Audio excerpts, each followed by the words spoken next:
ఒక్కోసారి సాఫీగా వెళ్తున్న జీవితంలో భయాందోళనకు గురవుతుంటాం.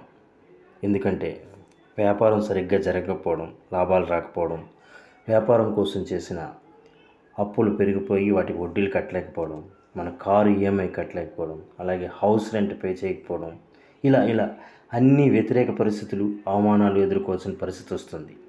అప్పుడే నిజంగా దృఢంగా మన మానసిక శక్తిని పెంచుకుంటూ ధైర్యంగా నిశ్చలంగా ఉన్నట్లయితే మన ఇండియన్ క్రికెట్లో వికెట్లు లైన్గా పడిపోతున్నప్పుడు రాహుల్ ద్రావిడ్ ఏ విధంగా అయితే నిశ్చలంగా ఉంటూ స్టాండర్డ్గా బ్యాటింగ్ చేస్తాడో, అలాగే మన పరిస్థితులు వ్యతిరేక పరిస్థితులు వచ్చినప్పటికీ మనం వాటిని ఎదుర్కొంటూ నిలబడినట్లయితే మనకు భవిష్యత్తులో ధోని బ్యాటింగ్ లాగా మంచి రోజులు ఖచ్చితంగా వచ్చి తీరుతాయి.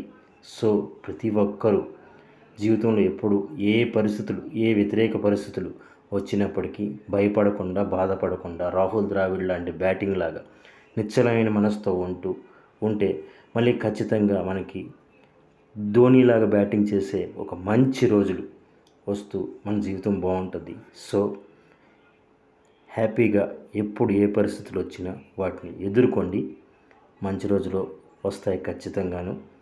వెయిట్ పేషెన్స్తో ఉండండి. ఇన్ ఫ్యూచర్ మంచి సక్సెస్ వస్తుంది. ఎప్పుడూ దిగులు చెందకండి. దిగులు చెందడం వల్ల ఆరోగ్యం పాడవడం తప్ప మన పరిస్థితులు కుదుటపడవు.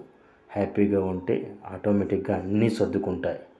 సర్దుకోలేకపోయినా ఏమీ చేయలేం కాబట్టి హ్యాపీగా ఉండడం నేర్చుకుంటే